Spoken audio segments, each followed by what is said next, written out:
Welcome back, Warriors. I'm your Record Master yet again, and it is great to see y'all. Welcome to the 11th video in my Weapon Workshop series. In this tutorial series, I look at all the relevant statistics for all the weapons we're supplied with for this 24-2 conflict. Mind you, some of the info on the weapon crates ain't exactly accurate, so that's why I'm here to test them out for you and get you the most accurate info available. On top of gathering info, I also give you all my 3 suggested builds taking the field for dealing with all manner of combat situations. Today we'll take a look at our second assault rifle, the Russian AK-24. The AK-24 is based off of Russia's AK-12 platform and is chambered in the Russian 5.45 by 39mm round. It has a base 30 round magazine and fires at roughly 615 rounds per minute. There is also an extended barrel option for this weapon that drops this weapon's rate of fire down to 533, which is a notable decrease in our rate of fire, heavily affecting our time to kill. The AK has some very basic effective ranges. Through testing with Corporal Freaky Haircut on the range, we found that from 0 to 9 meters, we deal 26 damage per shot. Between 10 and 49 meters, damage drops to 22 per shot. From 50 meters and beyond, we hit our minimum damage of 18. This all looks very similar to the PP29 from the last time, but with a much worse maximum damage range. With these statistics, we end up with a base TTK between 293 and 488 milliseconds. If you manage to hit a headshot, our time to kill values will be dropping to be between 195 and 390 milliseconds. Quite the notable decrease there. The AK-24 doesn't have too many ammo options, so next we just have the high-powered rounds. These claim to boost bolt velocity, damage range, and overall recoil while reducing our rate of fire and reload speed. While our reload speed is notably slower and the recoil is higher than the standard issue ammo, the rate of fire is not that much slower. Instead of our base 615 rounds per minute, we end up with a solid 600 rounds per minute when using the high-powered rounds.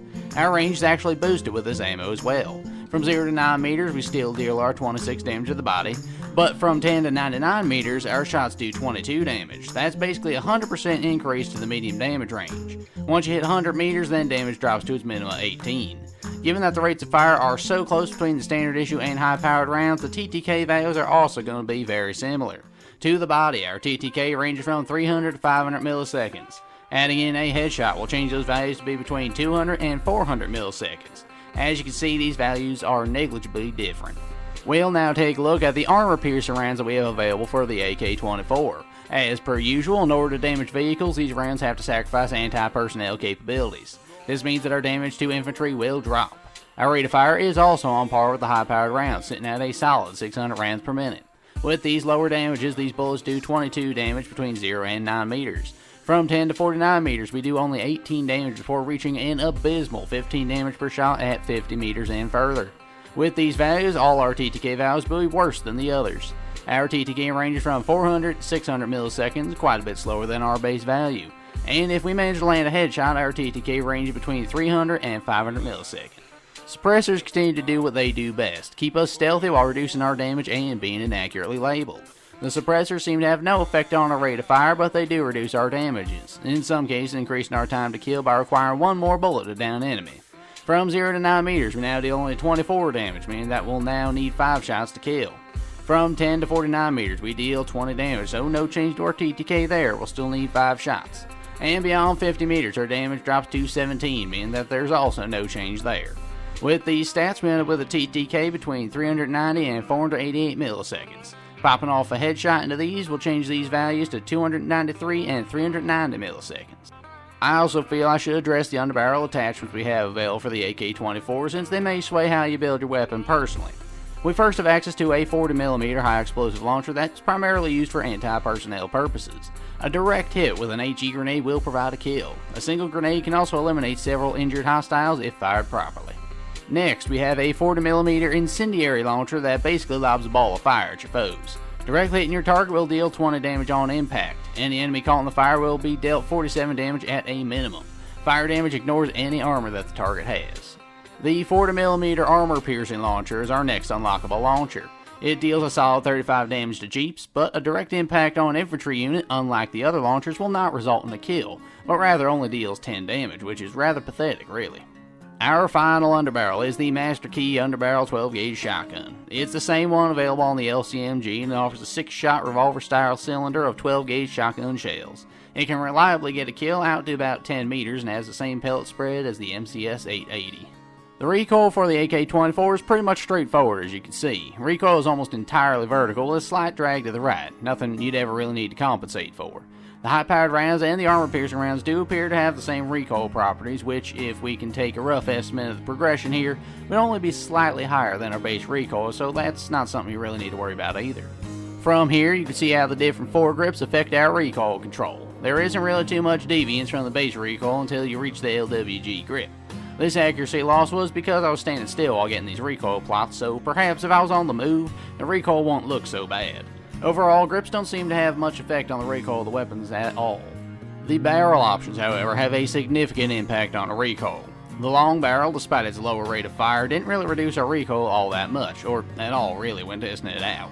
The Arcom Tactical Muzzle Brake, after the latest update, now increases our recoil slightly while only slightly reducing our side-to-side bounce. The Champion Muzzle Brake has a noticeable decrease in overall recoil, which is nice to see. The Warhawk Compensator is on par with the Champion Muzzle Brake, but it kicks to the sides far more, giving the edge to the Champion yet again. And lastly, despite the description saying recoil is increased, the Tactical Compensator still reduces our recoil while also making our shots more accurate. Hipfire for this weapon isn't too bad overall. The Rattlesnake grip tightens our hipfire reticle just slightly, and the LS1 laser does so even more. However, upon testing, it seems the Rattlesnake has a higher overall magnitude of recoil while tightening our side-to-side bounce. The LS1 laser remains the best hipfire improving option, as you can see from these plots. Now, granted, I test all these attachments at about 10 meters, so perhaps there are greater differences at greater ranges, but these are still my initial findings. So, as per usual, I got 3 good builds for you to choose from, each of which will suit you for different combat situations. My first build is best for close quarters fights while being stealthy. It starts out with the K8 hollow sight for a nice change in variety. We move on to the standard issue extended magazines for a 33% increase in ammo at the cost of reload speed. Our underbarrel is the Rattlesnake grip for hipfire accuracy at the cost of ADS accuracy. And we round this build off with the Wrap Suppressor for a stealth factor while only sacrificing bullet velocity. Combo 1, the Rusky, is what you'll need if you're an aggressive AK user. The K8 hollow is great in close quarters and is even effective out to medium ranges. The extended mags allow you to engage multiple foes at once with less worry about having to reload. The slower reload isn't ideal, but with the extra bullets you shouldn't need to do that too often. The Rattlesnake grip is the best grip for a mobile and aggressive fighter. The Rattlesnake is better than the LS1 in this instance because the Rattlesnake doesn't have anything to give away someone's location. The Wrap Suppressor felt like it was the best choice because bullet velocity is less of an issue up close, and if ranges did need to be extended, we didn't want them to be reduced by the 6KU. With this build, you'll have a mobile, stealthy, high capacity, and reliable AK-24. Combo 2 uses the 8R hollow since it's the best optic available to us in this conflict, or the Bravo 3x optic if you really want to extend your visual range. I next choose to equip the extended high power magazines for the greatly increased 5-shot kill range while maintaining our base 30-round magazine. Cobra grip is next for increased static accuracy at the cost of mobile accuracy. And we end with the long barrel for our boosted bullet velocity while even further sacrificing some of our rate of fire. My second combo, the Infantryman, is best AK24 build for medium and even long ranges.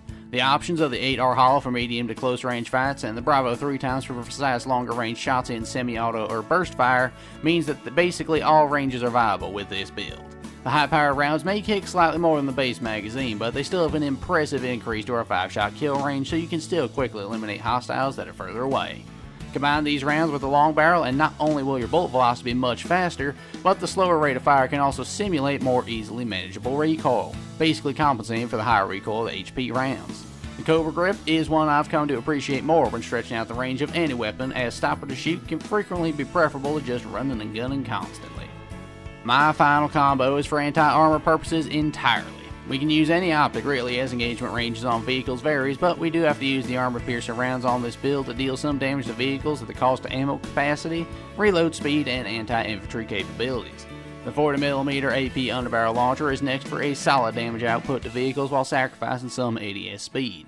And lastly, we use the Champion muzzle brake to mitigate our vertical recoil at the cost of horizontal recoil. The Engineer, my third combo, will have you clean up enemy armor in no time. Can't hit that pesky chopper with your rockets? Is the Major not around to blow it out the sky? Well, simply slap in some AP rounds and whittle down that vehicle's health with these bad boys. They don't do a ton of damage per shot, but they are much easier to land hits with and will eventually drive the chopper away or straight up destroy it. The underbarrel launcher is excellent for finishing off an already weakened vehicle, or if you're simply out of rockets and the Major isn't around to resupply you. Just be aware that this AP launcher does next to no damage to infantry, even on a direct hit. The muzzle brake is really just here to keep us as accurate as possible, since we want to make as many of our armor-piercing rounds hit our target as possible, because we don't really have that many of them after all. And there you have it, folks, all the stats you need to know and the best build to properly utilize your standard issue Russian AK-24. Build 1, the Rusky, is great for close quarters, stealth fighting, and for extended firefights with multiple enemies. If you want a more consistent feel out to further range with this weapon, the Infantryman is the best build for you since it has that impressive 5-shot kill range. For those times you need to take on enemy armor, or when you see a severely weakened piece of enemy armor, the Engineer will take care of that problem right quick with its AP rounds and its 40mm launcher. I did my best to get the most accurate stats on my personal testing of these weapons with Corporal Freak Haircut. So, with that, what do y'all think the AK-24 the Corporal's favorite weapon? Is it as good for you as he claims it to be? Let me know down below. And so if I did a good job today with this briefing, be sure to leave me a like, subscription, or even a super like to show this major that you want more statistical briefings just like this one. And with that, I've been your Quartermaster. Until next time, I will see you later.